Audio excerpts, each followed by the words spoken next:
Le combat contre le dérèglement climatique, on va certainement jamais le gagner complètement. Ce qu'on essaie de gagner, c'est des batailles au fur et à mesure, d'éviter quelques centièmes de degré de réchauffement. C'est un combat qu'on va devoir mener toute notre vie. C'est pas un sprint, quoi. Non. Enfin, moi, ça me fait plaisir de te rencontrer parce que je trouve que vous, les jeunes, vous faites des actions que nous, que moi, de mon temps, on n'aurait pas osé faire. Franchement, moi, j'admire énormément ta constance, quoi, sur toute ta vie. Moi, j'arrive à ma fin de vie déjà, et j'ai pas envie de passer mes dernières années à pleurer ou à me laisser emmerder carrément, quoi.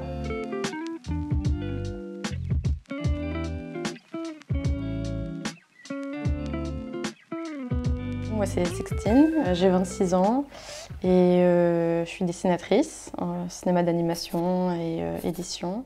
J'ai aussi un peu une double vie d'activiste pour le climat depuis 2017 environ. J'ai commencé à 19 ans et j'ai fait principalement de la désobéissance civile, des blocages, des occupations, des interruptions d'assemblée générale, ce genre de choses. Ça m'impressionne. Moi, c'est Irène, j'ose pas dire mon âge. 76. Je suis retraitée de jeunesse et sport. Moi, j'ai toujours été militante en éducation populaire, notamment. J'ai toujours eu l'impression de militer, même dans mon travail, j'ai eu de la chance, quoi. Il y a Bure qui est venu se greffer dans ma vie de retraitée, donc maintenant je suis à mi-temps sur la lutte de Bure. Si ça, c'est pas impressionnant. Les gens, ils retiennent pas mon nom, mais ils retiennent la dame de Bure, quoi. Je passe pour l'écolo de service, même la folle dingue aussi, la folle dingue. Oui, moi aussi je passe pour l'écolo de service, hein. Tout le temps. On ne me traite pas encore de folle dingue, mais j'ai reçu des insultes corsées sur Twitter par des gens après m'avoir vue à la télé et tout. Du coup, pendant mes études, j'avais vraiment très envie de faire un film de fin d'études engagé. J'ai réussi à trouver des copines qui ont bien voulu me suivre dans ça, ce qui n'était pas facile parce que... Oui, j'imagine. C'est un peu ta... Enfin, ce film, c'est un peu ta bande démo, ton portfolio pour après... Enfin, c'est ta vitrine pour trouver du travail plus tard et il y a plein de gens qui ont peur ou qui ne veulent pas paraître moralisateurs ou quoi. Du coup, j'ai trouvé ces copines qui m'ont suivie et on a pu faire un film... qui est une métaphore, en fait, une métaphore du déni du dérèglement climatique, en fait. Et la fuite, ça fait partie de la déco? 3 gouttes d'eau qui tombent, c'est pas une fuite. On réparera ça demain. Finissons plutôt l'entrée. La suite arrive. Donc c'est une famille qui déjeune autour d'une table et il y a une fuite d'eau en plein milieu de la table. Il y a un seau avec une canalisation qui goutte, quoi. Et on suit le personnage de la jeune fille à table qui demande pourquoi il y a cette goutte, qui veut qu'on répare cette fuite, quoi. Et en fait, qui va essayer de la réparer. Et en fait, personne ne l'aide et tout le monde minimise. Et en fait, ça commence à prendre beaucoup de place. Les tuyaux se cassent, la maison commence à prendre l'eau. Et tout le monde commence à se noyer, quoi.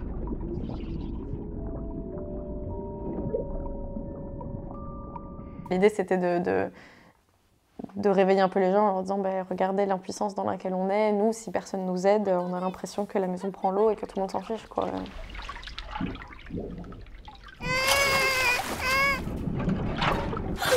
Oh mon Dieu. Bien, bien. Allons finir le repas au sec. Un court-métrage qui a beaucoup fonctionné en ligne, qui a été beaucoup partagé dans pas mal de festivals aussi et dans des écoles. Ça, moi, j'en suis super fière. J'ai eu un peu la même démarche que toi. Ah oui? Mais par rapport à une bande dessinée, par contre. Ah oui? T'as fait une bande dessinée? Je l'ai fait faire. Trop bien. Mais on l'a tiré en 40 000 exemplaires. C'était distribué à tous les lycéens et collégiens de Meuse et de Haute-Marne. Ah, c'est génial. Ça. Et ça montre ce que le projet CIGEO pourrait devenir par rapport au risque notamment, quoi. On a voulu montrer l'accident possible. Donc c'est de la fiction, du coup? C'est de la fiction, oui. C'est un incendie qui survient, mais ça peut très bien arriver.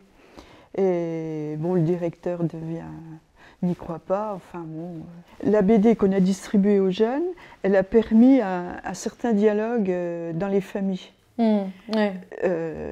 Mais par rapport à tout ce qui touche au climat, à l'environnement, moi je pense que les jeunes ont été un facteur de connaissances. Ils ont apporté de l'information aux parents, ils ont ouvert les yeux aux parents par rapport à la fonte des neiges, par rapport à tout ça, à l'océan. Moi je trouve que les jeunes, c'est un fil conducteur. Je pense que j'ai toujours une sensibilité pour l'écologie des petites. J'ai eu une phase où j'ai fait je me suis beaucoup lancée dans l'engagement individuel, où j'ai essayé d'être zéro déchet, d'être végétarienne, je prenais le vélo, j'ai essayé de convaincre tout le monde autour de moi. Et en fait, c'était super difficile parce que les gens n'étaient pas prêts à changer, et surtout quand on leur dit change, ils ne vont pas changer direct. C'était un peu difficile émotionnellement à cette époque-là. Je me sentais très seule. Et en fait, un jour, j'ai rencontré Vincent Verza de Partager c'est sympa, que tu connais un peu aussi. Que je connais, oui. Voilà, qui m'a invitée à un camp climat qui était organisé par Alternativa et les Amis de la Terre. Et en fait, du coup, je suis allée à ce camp climat et là-bas, j'ai découvert vraiment pour la toute première fois la désobéissance civile pour le climat. Et j'ai trouvé ça dingue. Enfin, j'avais l'impression que vraiment agir collectivement, ça allait me sauver de cette dépression que j'avais. Et ça t'a sauvée?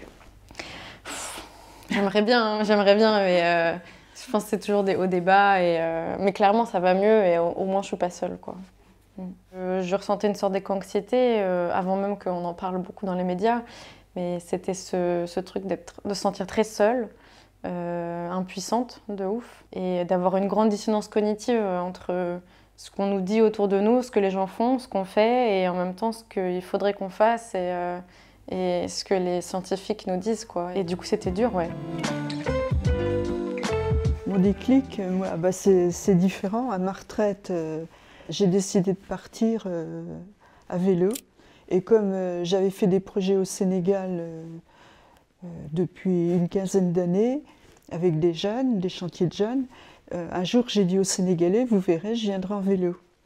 Et donc, j'ai pris mon vélo, je suis partie de Nancy, je suis allée jusque Dakar, avec comme thème l'accaparement des terres. Tout du long de mon périple, j'ai essayé de parler de l'accaparement des terres. Et le point final, c'était le Forum social mondial à Dakar. Et à mon retour, il y a un gars qui m'a demandé si je voulais être sa suppléante aux législatives. Il m'a dit tu vas défendre la terre en Afrique, maintenant il faudrait peut-être que tu penses à défendre la nôtre, parce qu'il y a le plus gros projet du siècle à venir qui s'implante en Meuse, à 20 km de chez moi, qui s'appelle CIGEO. Et c'est l'enfouissement des déchets radioactifs de toute la France. Et c'est un truc monstrueux, quoi. Donc voilà, je suis dans ce projet contre ce projet depuis qu'on en parle. J'ai aussi eu la chance d'avoir comme voisin un ancien géologue qui a débusqué les tromperies de l'ANDRA. L'ANDRA, c'est l'agence qui gère les déchets radioactifs. Il me faisait traduire des courriers et moi j'ai vraiment découvert la monstruosité du nucléaire, parce que je suis de la génération de Gaulle, Mesmer, des gens qui ont lancé le programme nucléaire en France, et nous, on nous présentait ça comme l'avenir. C'était la sécurité, alors que dans les faits, non, c'est ce qu'il y a de plus dramatique, quoi. Quand tu penses que la bombe d'Hiroshima, c'est une boule de pétanque, et là, on va mettre des tonnes, on va enfuir des tonnes et des tonnes de déchets à moins 500 mètres sous terre, quoi. Qu'est-ce qui pourrait arriver c'est quoi vraiment les dangers Les dangers, c'est l'incendie, l'explosion, la contamination des eaux, la perte aussi, la perte de la mémoire. Parce que des millions d'années, regarde 3000 ans ce que ça représente. C'est vrai, les hiéroglyphes, tout ça, c'est pas vieux, c'est 3000 ans. Alors si c'est des millions d'années, Et puis s'il y a un tremblement de terre, à l'heure actuelle, avec le réchauffement climatique, on ne sait pas ce que la Terre va devenir. Regardez, il y a des volcans qui repartent, il y a les tsunamis, il y a tout ça. Bon, il y a une zone sismique à Saint-Dié, c'est à 100 km de chez nous. S'il y a un tremblement de terre là-bas, qui dit que la terre de Bure ne va pas se soulever et que les colis, comme ils disent, ne vont pas remonter à la surface on ne sait pas ça. Et il n'y a pas d'autres possibilités de gérer ces déchets, on ne sait pas du tout. Pour l'instant, non. Non, mais on ne met pas... Ils sont où en attendant du coup ces déchets? Ils sont à La Hague ou dans les centrales, ils restent dans les centrales. En fait, on se sent tellement impuissant face à tous les chiffres dont on nous assomme avec tous les jours. On peut diviser cette énorme lutte en plein de batailles qu'on peut gagner. Et il y a plein de projets et d'événements dont l'enfouissement des déchets fait partie et qu'on peut empêcher, qu'on peut décaler. On peut attirer l'attention des médias dessus, du grand public. Et en fait, en gagnant toutes ces petites luttes, on fait avancer les choses, quoi. Et de toute manière, il faut bien commencer quelque part. Et nous, si on n'avait pas été là, ça serait déjà démarré. Ouais. J'ai fait une série du coup de 10 épisodes, 11 épisodes de 10 cases qui racontent en fait mon parcours en tant qu'activiste et comment j'ai commencé et qui racontent un peu le principe de la désobéissance civile, de comment fonctionne Alternatiba et comment on s'organise pour les actions. Nous, on s'est inspiré aussi pas mal de ACT UP et les actions dans les années 90. Ouais. Ça m'a beaucoup appris. Ça me fait super plaisir alors. Si ça peut apprendre à... Et je me suis dit, mais je fais de la désobéissance civile depuis longtemps. Ouais. Sauf qu'on ne me le dit pas. En fait, le pacifisme, ça va chercher à éviter le conflit, à garder la paix, alors que la désobéissance civile, l'idée c'est au contraire de créer du conflit, enfin en tout cas de prendre le conflit présent et de créer un rapport de force avec nos adversaires, de viser surtout les piliers les piliers qui tiennent nos adversaires. Donc, par exemple, sur le dérèglement climatique, ça va être la finance, la politique, les lois, et d'essayer d'identifier ces piliers-là et de les faire tomber, quoi. L'idée, c'est qu'on est non-violent. Enfin, en tout cas, moi, c'est la désobéissance civile non-violente que je fais, de se battre vraiment contre le système, surtout. Parfois, on va faire des choses qui sont illégales, donc c'est pour ça que ça s'appelle la désobéissance, mais pour nous, ça va être légitime de le faire, en fait. Et du coup, on fait cette différence-là, et la loi a fait cette différence-là aussi à de nombreuses reprises en relaxant des activistes à toute époque parce qu'on avait identifié que justement ça avait été nécessaire pour l'avancée de la société de désobéir à certaines lois. Je ne l'ai jamais nommé, mais on en fait, c'est des petits actes de désobéissance qu'on fait continuellement. C'est une nouvelle façon de lutter. À Bure, depuis 2016, où il y a eu un camp qui s'est installé pendant l'été, où il y a eu 700 personnes, depuis ce temps-là, les méthodes sont complètement transformées. Mon plus beau souvenir, c'est le jour où on a tombé le mur du Bois-le-Jus. L'Andra avait besoin du Bois-le-Jus pour commencer leurs implantations, creuser, enfin tout ça. Donc ils ont échangé le bois contre un autre avec une commune, mais ça a été fait illégalement. Tu vois, il y a eu une réunion à 5 h du matin. Enfin, tu vois, déjà réunir un conseil municipal à 5 h du matin, ça en dit long, quoi.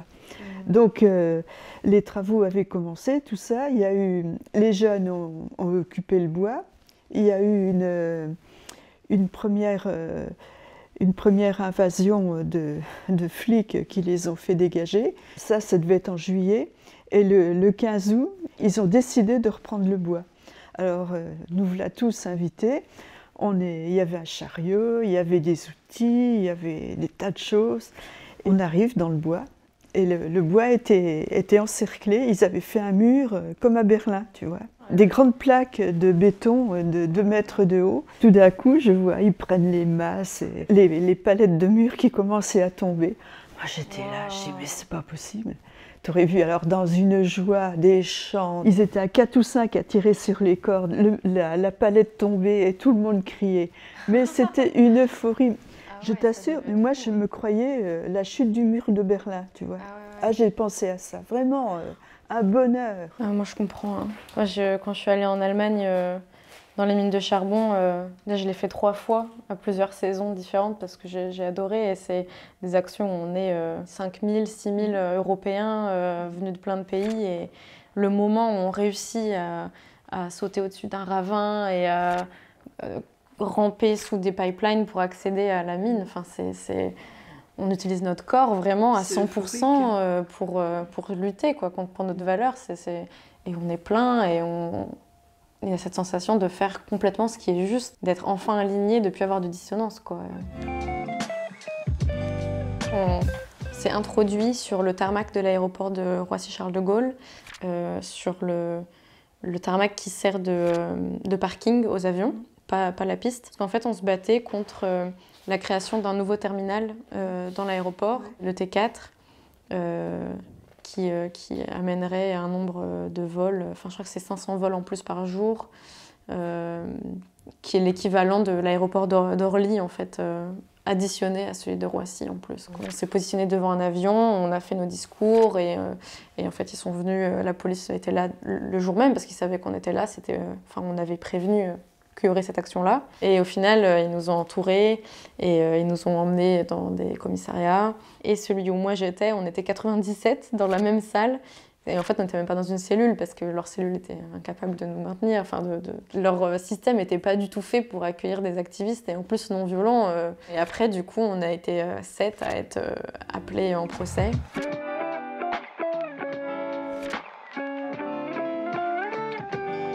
On a été relaxés au premier procès.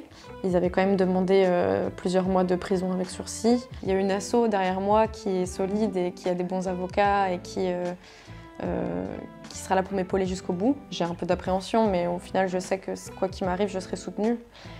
Et je connais la valeur des bénévoles, des activistes, de tous les militants de Alternativa, et je sais qu'ils n'abandonneront pas quelqu'un en prison comme ça, quoi. Enfin, moi, ça me fait plaisir de te rencontrer parce que je trouve que vous, les jeunes, vous faites des actions que nous, que moi, de mon temps, on n'aurait pas osé faire.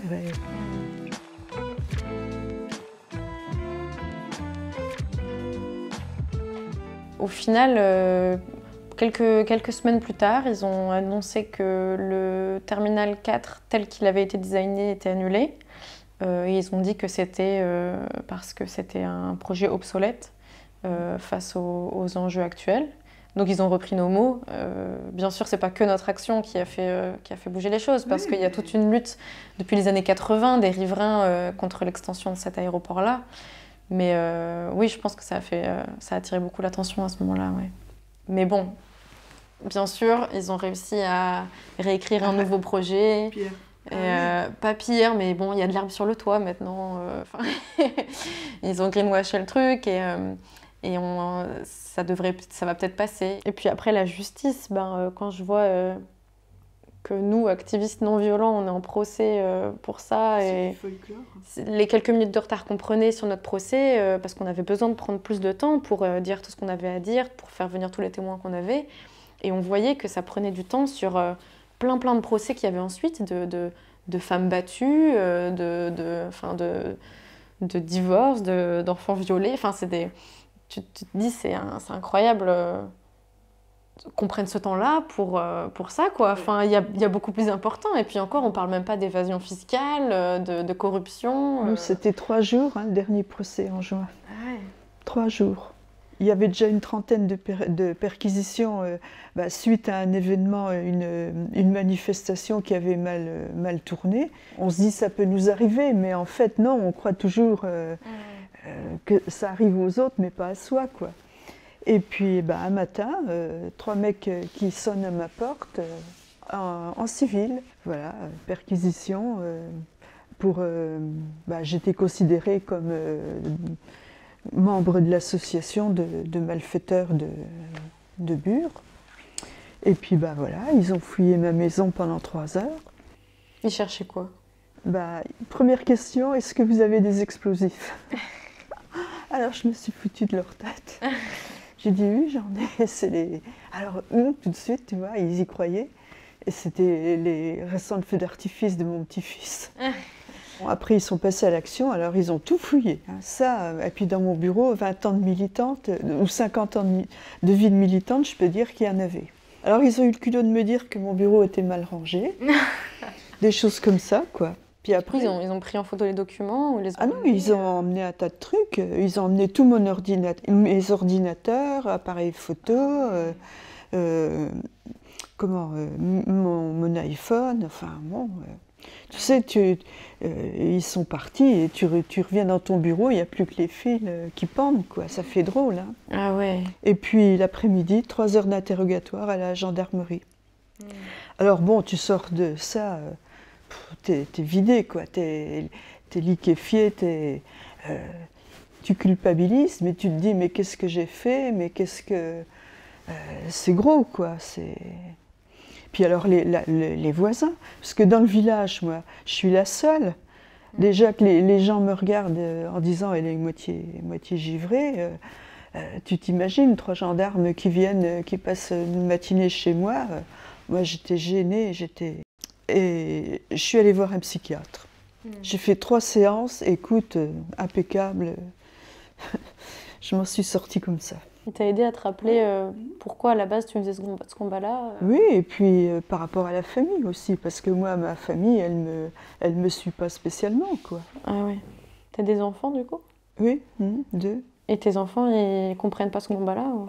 Oui et non. Quelque part, ça les chiffonne quand même, quoi. Je suis pas souvent à la maison. Ah oui. Tes enfants, ils ont l'âge... Enfin, c'est pile l'âge de... La tranche d'âge qui fait pas beaucoup d'activisme parce qu'ils sont pris par la vie. Souvent, c'est l'âge où ils font des enfants, ils sont dans leur métier. Et à Alternativa, nous, la plupart des gens, c'est des jeunes, entre 17 et 30 ans, je dirais. Et après, on a peut-être la deuxième tranche d'âge qu'on a le plus, ça va être des retraités. Et du coup, et qui sont super assidus comme bénévoles parce qu'ils ont du temps et ils ont leur valeur profondément. Nous, c'est exactement pareil chez nous. La couche moyenne, elle s'est évaporée. La couche moyenne... Ah ouais. Celle qui a une vie à côté, qui a des ambitions, des projets, qui peuvent pas rentrer dans ce style de vie, quoi. Ouais. Ça m'énerve un peu qu'on dise tout le temps c'est les jeunes qui vont sauver la planète, qui font bouger les choses et tout, parce que je trouve ça ultra hypocrite, parce que c'est pas nous qui avons les leviers d'action entre les mains. C'est sûr. C'est peut-être dans 20 ans, dans 30 ans, dans 10 ans pour certains, mais quand on voit Friday for Future, les lycéens qui sont dans la rue le vendredi, la plupart n'ont même pas le droit de vote encore. Enfin, du coup, c'est absurde de dire c'est les jeunes qui ont changé les choses. C'est un peu se dédouaner, c'est mettre le poids de tout ce combat sur des épaules frêles et innocentes qui se prennent tout dans la figure, et la culpabilité et en plus le devoir de faire changer les choses. Et à côté, les politiciens qui pourraient prendre en main les choses et prendre des décisions actuellement, les chefs d'entreprise, tous ces gens qui ont du pouvoir. Et du fric. Et du fric, bien sûr, mais carrément le nerf de la guerre, quoi. Ils vont pas l'utiliser, pour ça en tout cas. Si on prend du recul, au final, je pense que c'est la réalité, c'est qu'on se rend compte qu'il y a quand même toujours une machine, la machine destructrice du dérèglement climatique et du capitalisme qui continue à tout détruire. Et si on voit les lois qui sont prises, il y a quelques trucs bien sûr, mais c'est pas du tout à la hauteur, quoi. C'est catastrophique.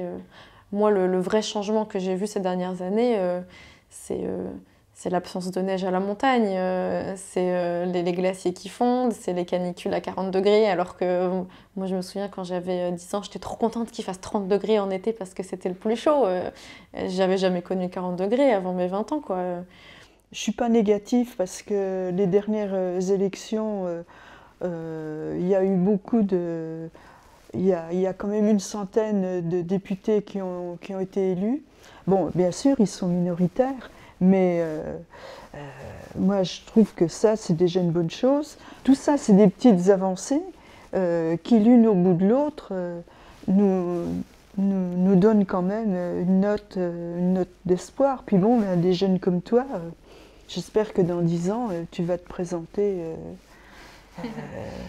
T'as les épaules pour faire un candidat aux législatives. Hein. Oh là là. Les chercheurs et les scientifiques démontrent que ça peut s'améliorer, mais si les politiques ne suivent pas, bah, ça ne sert à rien, quoi. Donc il faut que ça change au niveau politique et au niveau capitalisme. Si c'est toujours les lobbies qui détiennent le pouvoir, eh ben, ça ne peut pas changer. Il y a quand même une grande méconnaissance.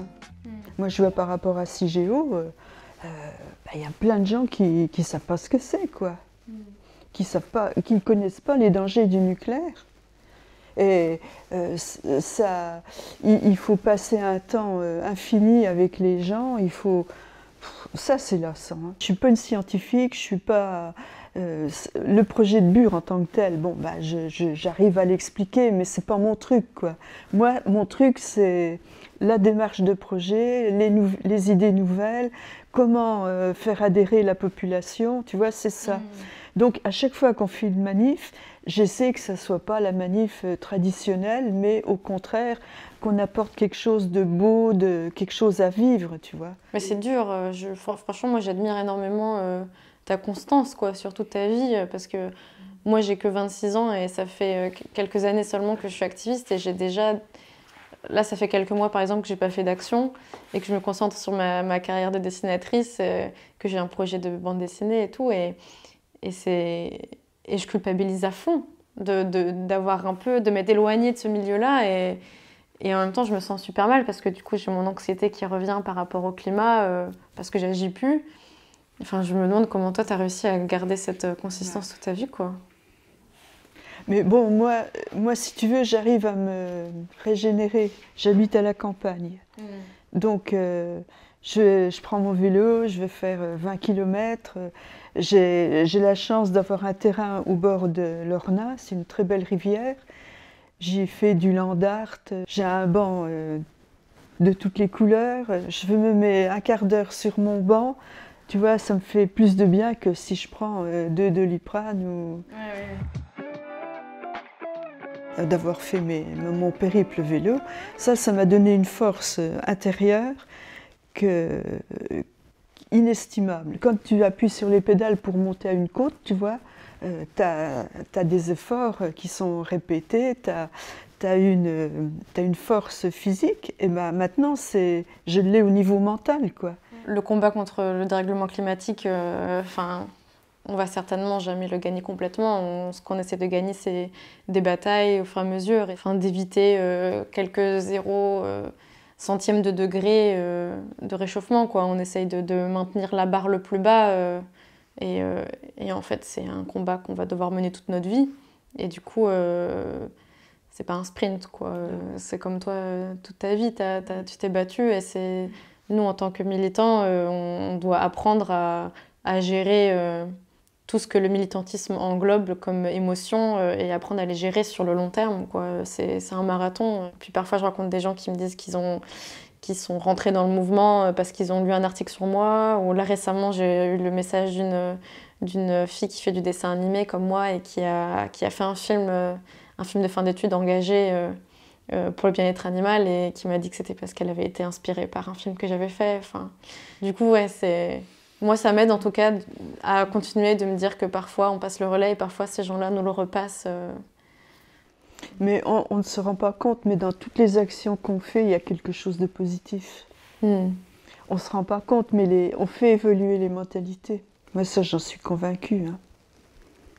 Je crois que c'est 2016 où il y a eu, ou 2018, enfin, je ne sais plus, où on a fait une des plus grandes marches climat et on a motivé plein de gens et en fait...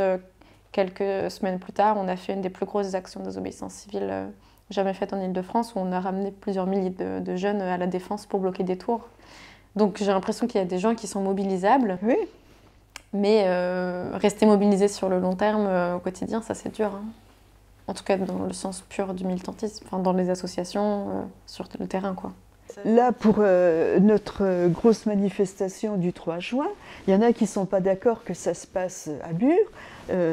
Moi, j'ai 2 copines qui me disent on va se jeter dans la gueule du loup. Mais j'ai dit arrêtez de dire des choses comme ça, vous êtes négative. Écoutez, les jeunes ont envie de ça, il faut laisser les jeunes porter la manif. Et puis on verra bien, il sera toujours temps de réagir le moment venu. Mais pourquoi être pessimiste d'avance, hein?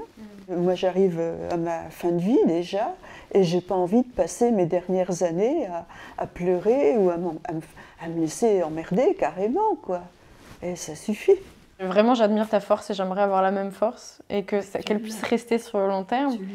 Mais j'ai du mal avec tous les chiffres qu'on a, tous les rapports et tout, j'ai l'impression que je vis un peu dans un déni au jour le jour. Et que je ne me prépare pas à ce qui va vraiment arriver et que peut-être de mon vivant, il va y avoir un effondrement, il va y avoir des drames climatiques qui vont nous toucher, des inondations. Enfin, et du coup, j'ai l'impression parfois de profiter au maximum de ce qu'on a encore et de ne pas assez faire pour préparer l'avenir. Il ne faut pas que tu te poses trop de questions, il faut aussi que tu vives. Ouais. Et si tu vis, tu surmonteras le reste. Ouais. C'est dur, je trouve, de trouver l'équilibre entre profiter de sa jeunesse, faire les voyages qu'on veut, faire les choses. Si tu as des rêves, il faut aller au bout de tes rêves. Et des rêves, on en a. Oui. Pas forcément de nuit, de jour aussi.